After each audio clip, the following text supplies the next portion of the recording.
భగవంతుడిని ఆరాధన చేయటం వల్ల పుణ్యం అనేది వస్తుంది.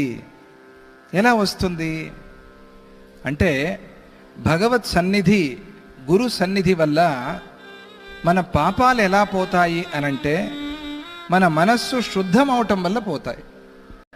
భగవత్ సన్నిధికి వెళ్ళంగానే మన మనస్సులో ఏకాగ్రం అవటం వల్ల ఒక వేడి పుడుతుంది. సైన్స్ ఇది. ఆ వేడి పుట్టడం వల్ల మనలో ఒక తాపం కలిగి ఆ తాపానికి పాపం కాలిపోతుంది. ఎప్పుడైతే పాపం కాలిపోయిందో అప్పుడు పుణ్యం పుట్టింది.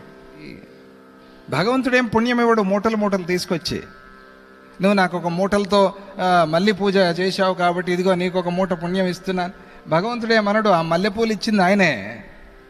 నువ్వు చేస్తే ఏం చేయకపోతే ఏం, నువ్వు ఆ సమయంలో మనస్సు నిలిపావు కాబట్టి నీ మనస్సు శుద్ధమయ్యి నీకు పాపం పోతుంది. ఇది సైన్స్. కాబట్టి పిల్లల్ని మనం ప్రతిరోజు పూజా గదిలో కాసేపు కూర్చోబెట్టాలి.